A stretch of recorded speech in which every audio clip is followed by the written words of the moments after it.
हमें शीघ्र ही कुछ और उपाय खोजना होगा इस बंजर धारा से जल लाने का। मुझे पता है अब हमें क्या करना है। हमें गंगा नदी को उसी प्रकार यहाँ लाना है जिस प्रकार पितामह भगीरथ उन्हें लाए थे।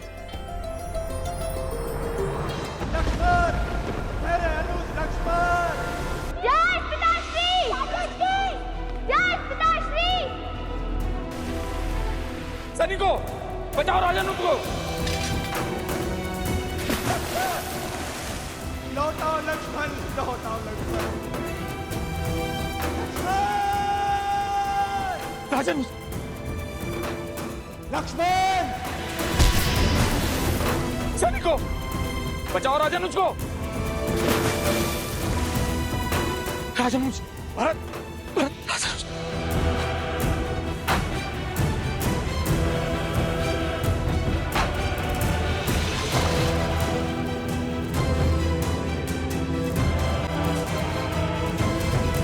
लौटाओ मेरे भाई, लौटाओ लक्ष्मण, मेरे भाई।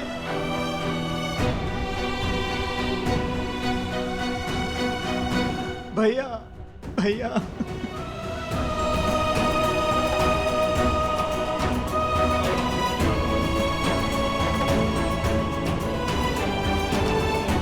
भैया, भैया ये अनर्थ क्यों होने दिया आपने? मेरे लक्ष्मण को लौटा दीजिए भैया, मेरे लक्ष्मण को लौटा दीजिए, मेरे भाई को लौटा दीजिए।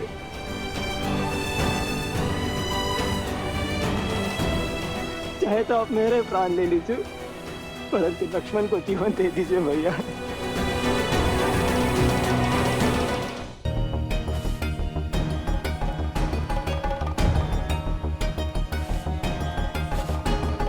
भैया, इस निर्जर धारा से शिवलिंग बनाना तो असंभव है। परास्त मत हो कुश, प्रयास करते रहो। श्रद्धा जितनी सच्ची होगी कार्य उतनी जल्दी संपूर्ण होगा।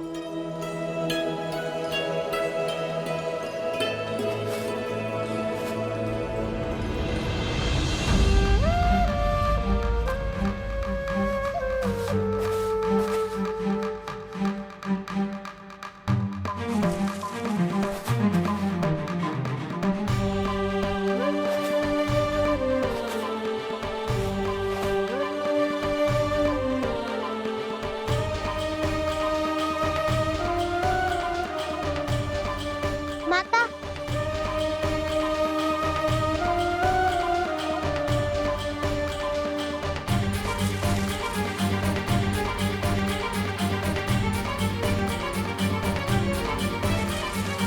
माता, खंड सूख रहा है माता।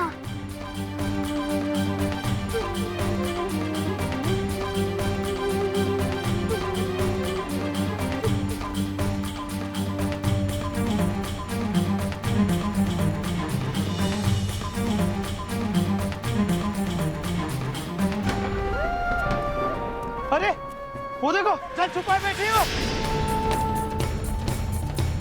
जल दो हमें। नहीं, नहीं दूंगी मैं, नहीं दूंगी मैं, छोड़ो। भाई ऐसा कैसे छोड़ दे, जल दो हमें। नहीं,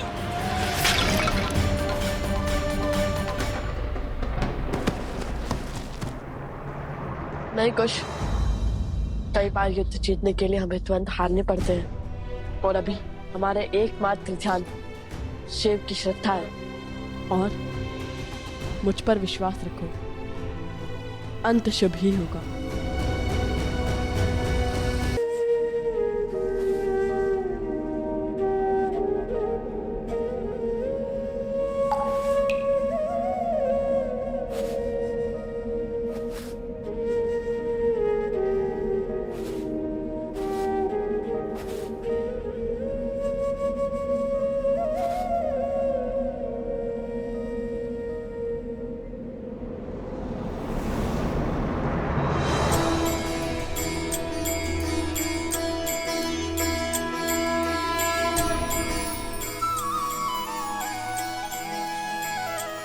शिवलिंग तो बन गया, अब हमें महादेव का महाजाप करना होगा और स्मरण रहे, जाप तब तक नहीं रुकना चाहिए जब तक महादेव स्वयं आकर हमें समस्या का हल ना बता दे। हे महादेव, आपने हमारे पूर्वज पितामह भागीरथ की सहायता की थी ना, गंगा नदी को धरा पर लाए थे ना आप।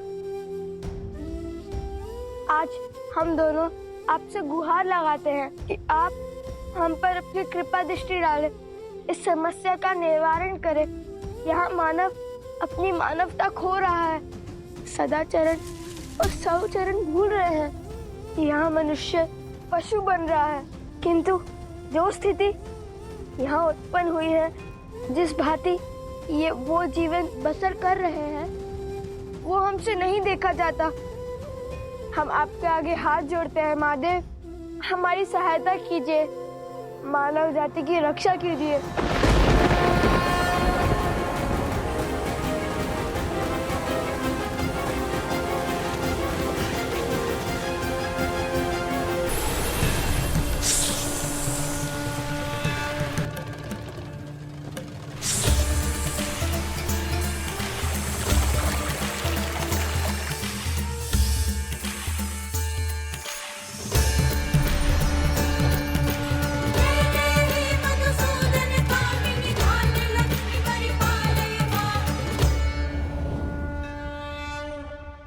देवी,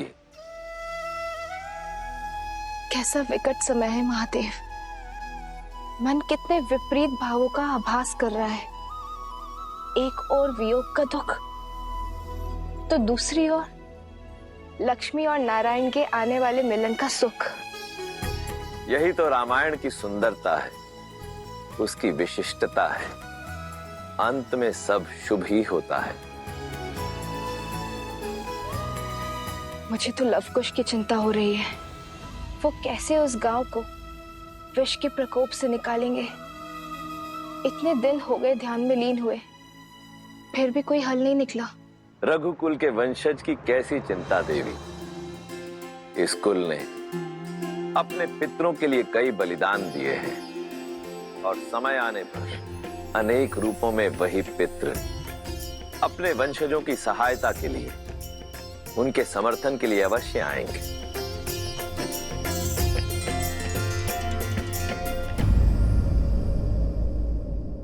सरपंच महोदय, जल की अंतिम बूंद भी समाप्त हो चुकी है। पूरे क्षेत्र में कहीं भी जल नहीं बचा।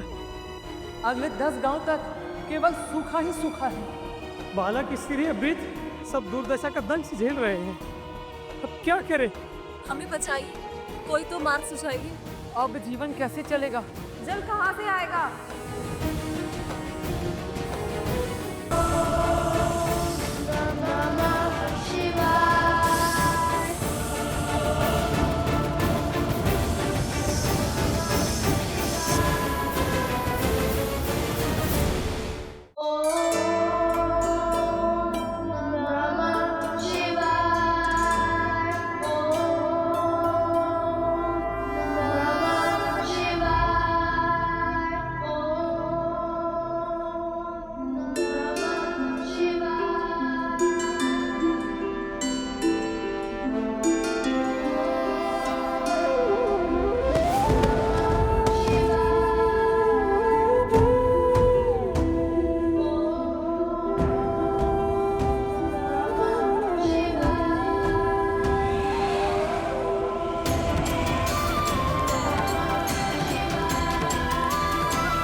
लव और कुश कब से आपका तप कर रहे हैं, दिन रात्रि आपका नाम ले रहे हैं। और कितनी परीक्षा लेंगे आप लव कुश की?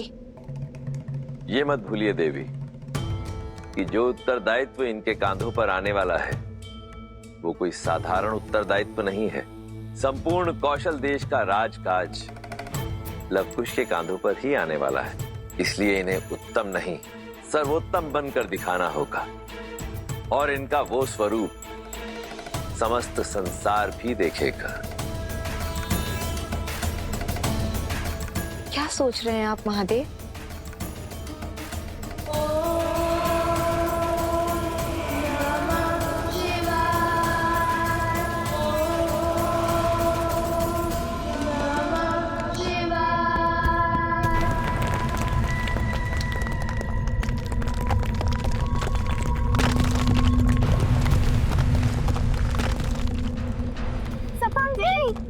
सरपंच वहां है, सरपंच वहां है, सरपंच जी वहां देखिए।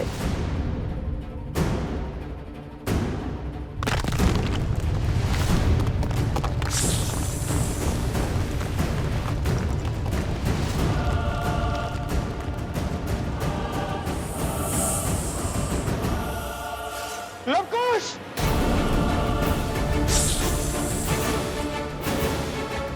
लवकुश उठ जाओ वहां से! बहुत बड़ा सर्प तुम्हारी ओर आ रहा है। श्री रामचंद्र कृपालु भजु मन हरण भव भय दारुणम नव कंज लोचन कंज मुख कर कंज पद कंजारुणम।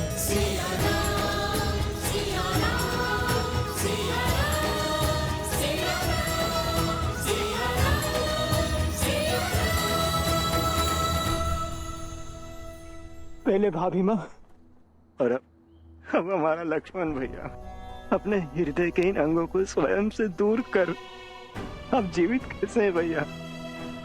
मेरे तो तन का हर भाग इस वियोग की अग्नि में चल रहा है। चीख चीख कर अपने भाई लक्ष्मण को लौटाने की गुहार लगा रहा है भैया। ये पीड़ा बहुत सहन नहीं होती मुझसे। इस वियोग की अग्नि को कैसे झेल पा रहे हैं भैया? कैसे? शांत हो जाओ भरत। जब तन पर दायित्व का भाव हो तो कंधे झुक नहीं पाते भरत। और अब तो तुम्हारे भी उत्तरदायित्व बढ़ गए हैं। यदि हम ही परिस्थितियों से हार जाएंगे तो रघुकुल के भविष्य का क्या? रघुकुल के वंशज भी तो हमारे ही उत्तरदायित्व है ना। भरत, तुम हर संबंध, हर नाते को अत्यंत महत्व देते हो, इसलिए स्वयं पर नियंत्रण खो देते हो। किंतु अब समय आ गया है भरत कि अपने हृदय में पनपते प्रेम को अपना बल बनाओ। लक्ष्मण के पुत्रों का दायित्व निभाओ। एक मानव का संबंध सर्वप्रथम अपने धर्म से होता है और हमारे लक्ष्मण ने उसी को निभाने में अपनी आहुति दी है। जरा सोचो भरत, क्या लक्ष्मण के जाने पर शोक मनाना चाहिए या उत्सव? सोच कर देखो मेरे भाई। लक्ष्मण तो अमर है क्योंकि राम होना सरल है, लक्ष्मण होना सरल नहीं। अपने भाई के हर दुख, हर कष्ट को अपना मानकर कांटों भरे मार्ग पर चलना सरल नहीं।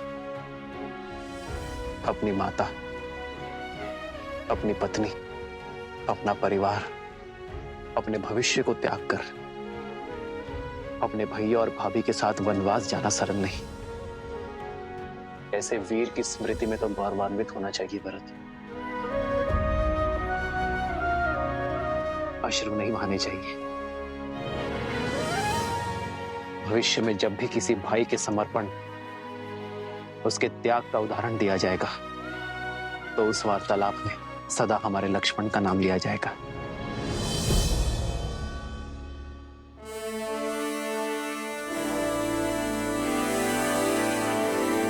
राजनुज लक्ष्मण हमारे, राजनुज लक्ष्मण हमारे।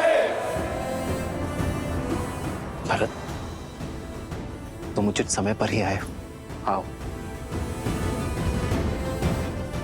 लक्ष्मण की प्रतिमा की स्थापना करो।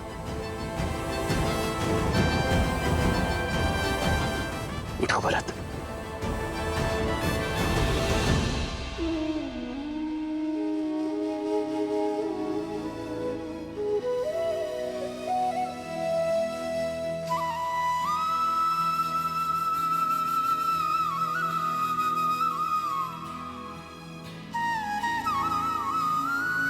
आओ भरत। आदर्श और मर्यादा की है ये कथा महापावनम, काट मद श्री से मिला दे श्रीमद् रामायणम, श्रीमद् रामायणम, श्रीमद् रामायणम।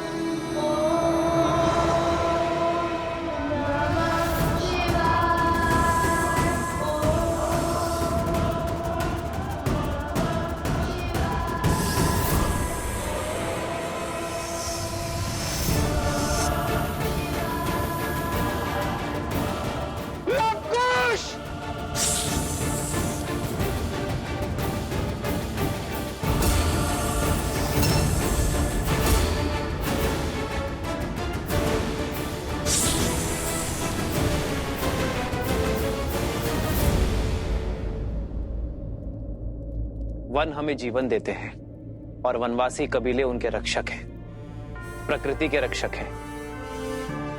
इसलिए उनका उत्थान, उनका विकास हमारा लक्ष्य होना चाहिए। इन्हें और इनके समान सभी को मुख्य धारा से जोड़कर रामराज्य में इनका विकास सुनिश्चित करना होगा। इनके लिए विद्यालय स्थापित करने होंगे।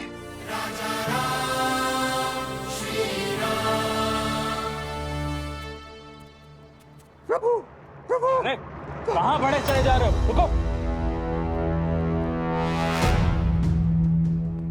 कौन है ये दुस्साहसी? ये भीतर कैसे आया? प्रभु, हमारे साथ चलिए प्रभु, हमें आपकी आवश्यकता है प्रभु। ये अयोध्या की सभा है, ज्ञात होना चाहिए।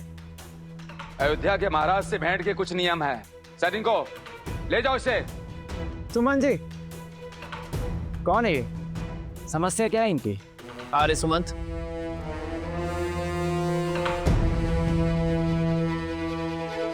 प्रभु, जो घट रहा है उसका वर्णन मैं शब्दों में नहीं कर सकता। कृपया चलकर देखें कि संसार क्या संकट झेल रहा है। यह आपकी और देवी सीता के सजाए राम राज्य पर उठा प्रश्न है।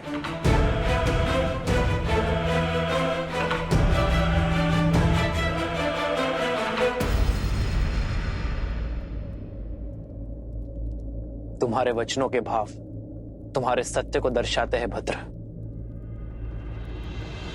श्री रामचंद्र कृपालु भजु मन हरण भव भय दारुणम, नव कंज लोचन कंज मुख कर कंज पद कंजारुणम। श्री राम, श्री राम, राम राम, श्री राम, श्री राम, श्री राम, राजा राम, श्री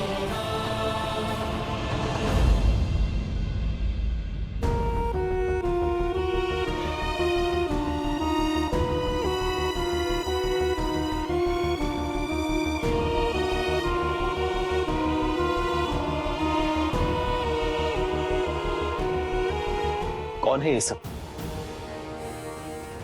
ये अयोध्या के तो नहीं लगते। नहीं प्रभु, हम पुरुषपुर और कुभा से आए हुए शरणार्थी हैं। अयोध्यापति से शरण की भिक्षा मांगने आए। हमारे परिवार को यहाँ बसने की अनुमति दीजिए प्रभु। आर्य सुमंत जी महाराज। बालकों और वृद्धों को भोजन करवाइए, इनके रहने की व्यवस्था करवाइए और घायलों का शीघ्र अतिशीघ्र उपचार करवाइए। सैनिकों, आओ सहायता करो।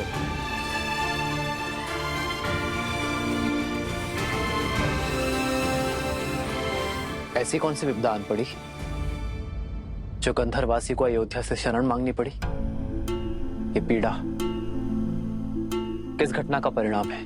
हम अपने राज्य में बहुत प्रसन्न थे महाराज। सुख सुविधाओं की कोई कमी नहीं थी, पर अकस्मात एक दिन गंधर्वों ने हम पर आक्रमण कर दिए।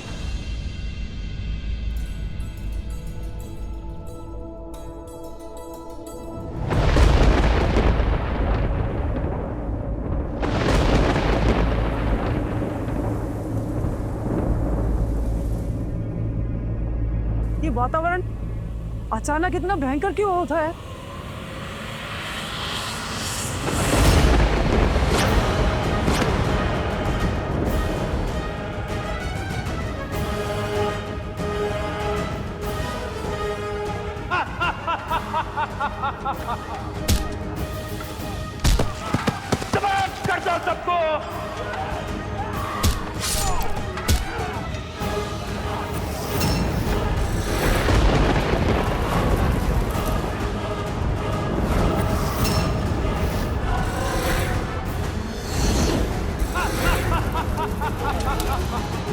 आपने जानने का प्रयास किया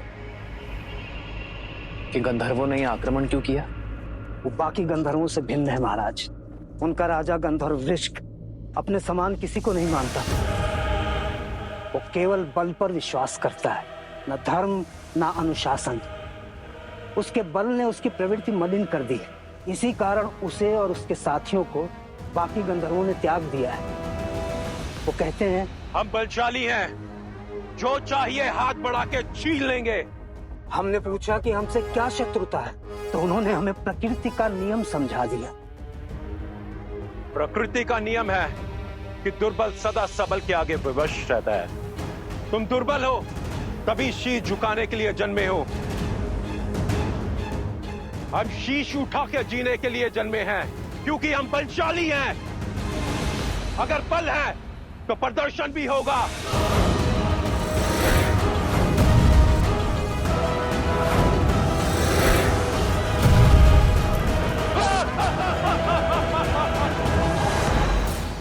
उन्होंने हमारे राज्यों पर अपना शासन स्थापित कर लिया है। बस इसीलिए हम आपकी शरण में आए। निर्बलों के बल, असहायों का सहारा, हमारे संकट का निवारण केवल आप हैं। आप। महाराज, आज्ञा हो तो एक सैनिक दल भेज दे वहां। नहीं भरत, ये समस्या उससे अधिक गंभीर है। ये बल का युद्ध नहीं, सोच का युद्ध है, और इसे हमें शीघ्र अतिशीघ्र रोकना होगा भरत। बल से सब कुछ अपना बना लेने की यह सोच विष के समान होती है, जो एक पीढ़ी से दूसरे पीढ़ी में अवश्य जाती है, विवेक को दूषित करती है, और जहां जहां धर्म की हानि होगी उसके विरुद्ध में खड़े होना राम और रघुवंश का परम धर्म है। आप निश्चिंत रहिए, मैं और भरत स्वयं जाएंगे। उन गंधर्वों की प्रताड़ना से आपके क्षेत्र को मुक्ति दिलाएंगे।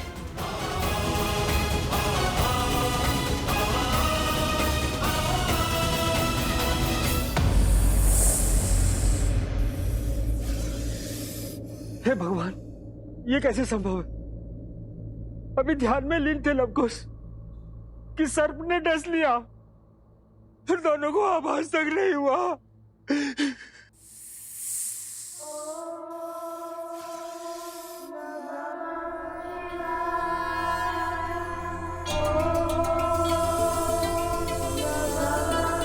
अद्भुत, अद्भुत! लवकुश जीवित है, जीवित है लवकुश। जेहि पर कृपा करहि जनु जानी, कवि उर न जावहि मानी। देव शिशु जन विनाति सूरा, जानकी सुत रूप लव कुश बोला। जानकी सुत रूप लव कुश बोला।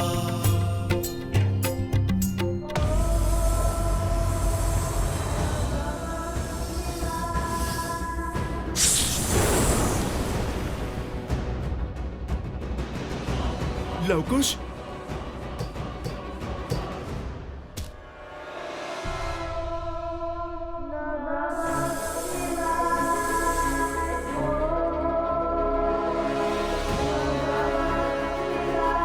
हर हर महादेव।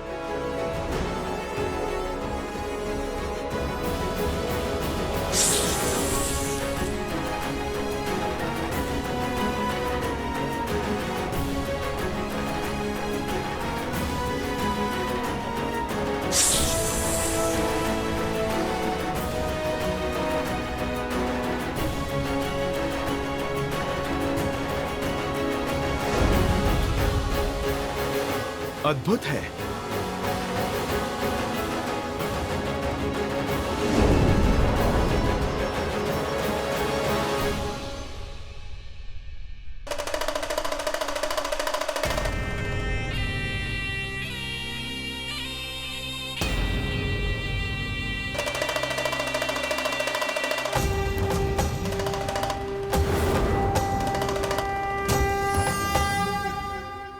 हे महादेव, ये तो स्वयं साक्षात नागराज वासुकी हैं।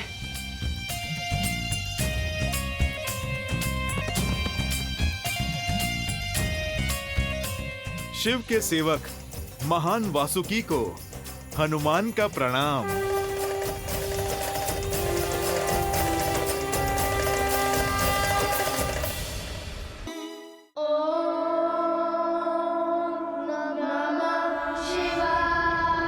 लव, खुश, आंखें खोलो। तुम्हारे अटूट विश्वास और दृढ़ संकल्प से महादेव प्रसन्न हुए।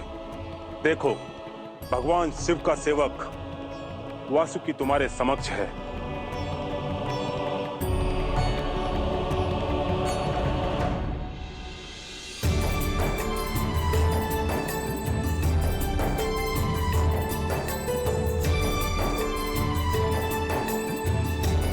प्रणाम नागराज वासुकी।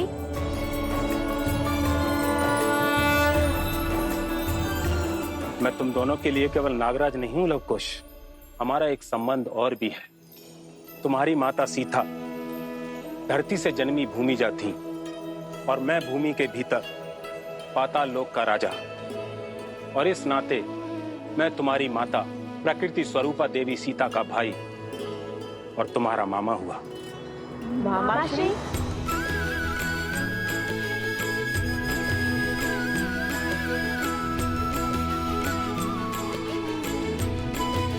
अर्थात ये ऋषि कुमार नहीं, ये राजकुमार है। अयोध्या नरेश श्री रामचंद्र के पुत्र है, लवकुश। तो पूर्व मेरे पिताश्री अयोध्यापति महाराज दशरथ ने ऐसा ही युद्ध लड़ा था जो उनका नहीं था। अपने मित्र जटायु के आग्रह पर उन्होंने वो युद्ध लड़ा था और उसी युद्ध में अपनी वीरता का ध्वज लहराकर उन्होंने दशरथ का नाम प्राप्त किया। आज भी हमारे समक्ष ऐसी ही परिस्थिति बन चुकी है और धर्म की रक्षा और पाप का अंत तो रघुवंश का कर्तव्य है। हम पराजय से भयभीत होकर अपने धर्म से विमुख नहीं हो सकते, अपने कर्तव्य से मुख नहीं मोड़ सकते। हम स्वयं को उनके दुखों से भिन्न नहीं कर सकते। जब जब इस संसार में मानवता आहत होती है, धर्म पर प्रहार होता है, तब तब हम अपने प्राणों की शक्ति से संसार और मानवता की रक्षा करते हैं। क्योंकि स्वयं के लिए तो केवल पशु जीते हैं, किंतु एक मानव तो संसार के लिए जीता है और संसार के लिए ही मरता है। भय के लिए भयंकर है। हम राम के रुद्र हैं, शंकर हैं। शंकर है हम, शंकर है हम, शंकर है हम। जय सिया राम, जय सिया राम, जय सिया राम, जय सिया राम। आओ व्रत।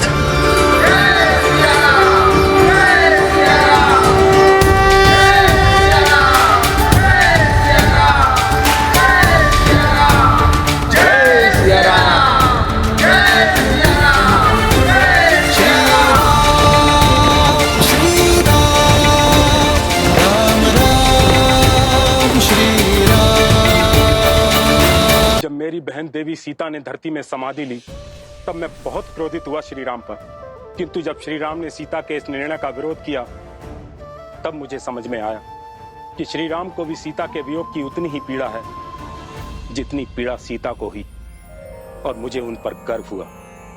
और आज तुम दोनों पर भी गर्व है कि कैसे लोक कल्याण के लिए तुम दोनों अपने प्राण त्याग करने के लिए सज्ज हो गए। और आज ये सिद्ध हो गया कि तुम दोनों केवल जन्म से ही नहीं, कर्म से भी श्री राम और सीता के पुत्र हो। महादेव का ये सेवक उनका एक संदेश लेकर आया है। वर्षों पूर्व तुम्हारे पूर्वज राजा भागीरथ ने गंगा को इस धरा पर उतारा था और इस संसार का कल्याण किया था।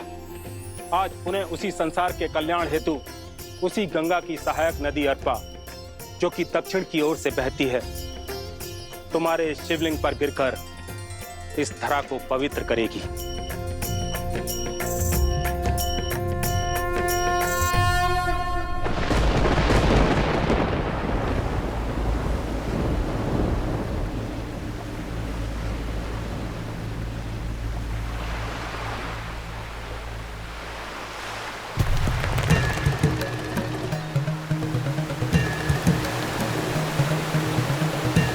धन्य हो महादेव।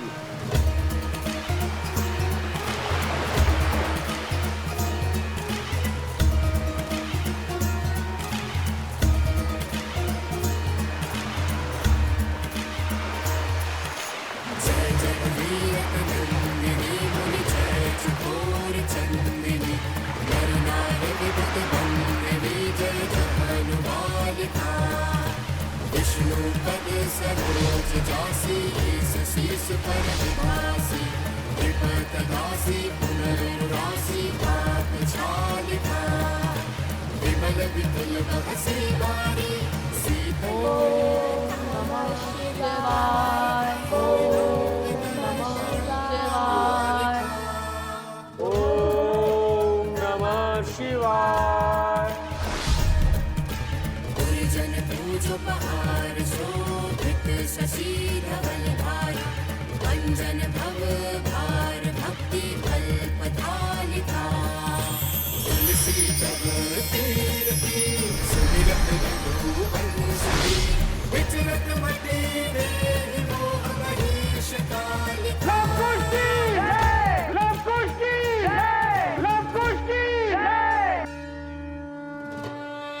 अंततः सिया राम की संतान ने एक बार पुनः स्वयं को सिद्ध कर दिया, एक और असंभव युद्ध जीत लिया।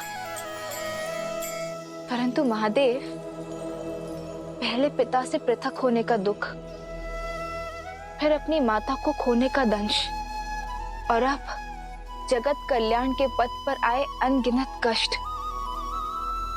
क्या लवकुश की इतनी परीक्षाएं उचित हैं?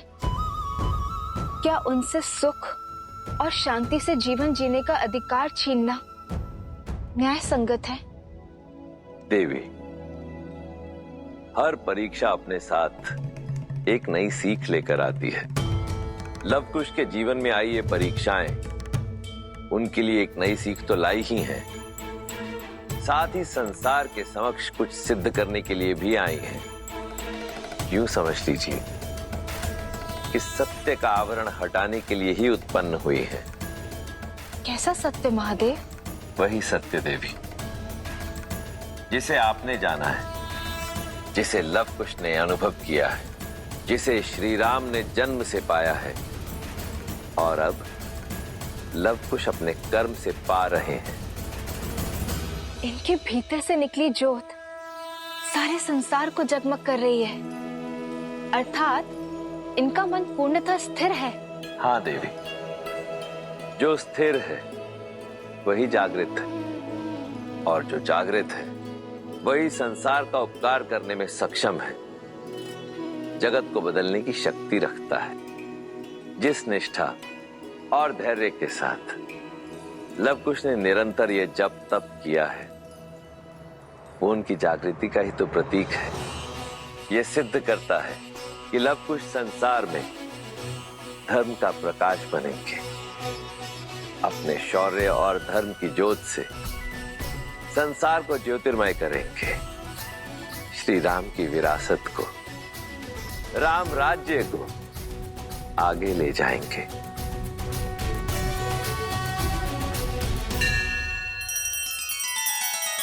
श्री रामचंद्र कृपालु भजु मन हरण भव भय दारुणम नव कंज लोचन कंज मुख कर कंज पद कंजारुणम।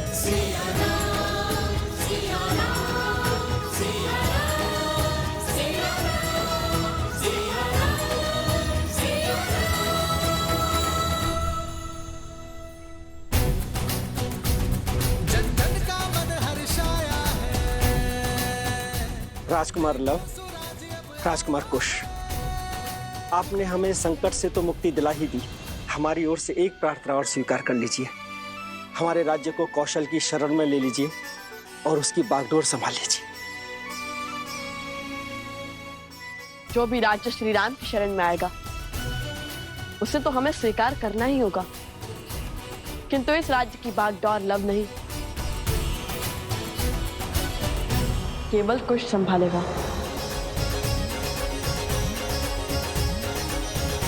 राजकुमार कुश की जय, राजकुमार कुश की जय, राजकुमार कुश की जय।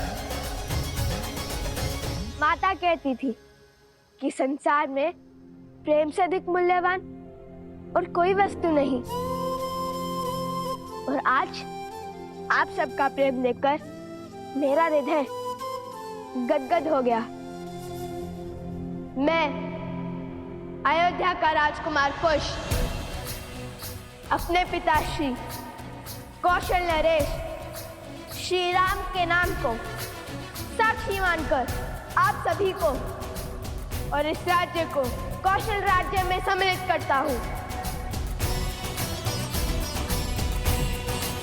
कुश के साथ ये गांव और अधिक कुशल होगा और इसलिए आज से इस राज्य को कुशावती के नाम से जाना जाएगा। राजकुमार कुश की राजकुमार कुश की राजा राम की राजा राम की राजा राम की राजा राम की राजा रामचंद्र की राजा रामचंद्र की राजा रामचंद्र की राजा रामचंद्र की राजा रामचंद्र की। केला बहुत ही मीठा है। परिश्रम से जो मिला है, जैसे आप दोनों के परिश्रम का प्रसाद मिला। ज्ञान प्राप्त करने निकले और दिग्विजय होकर लौटे। प्रभु तो ये सुनकर गदगद हो उठेंगे। कुछ लीजिए। नहीं।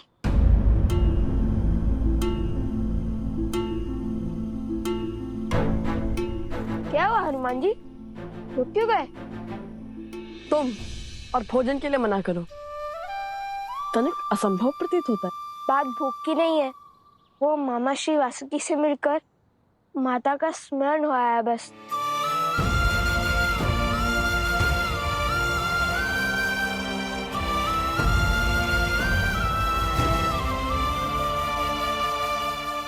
देख रहे हैं ना प्रभु,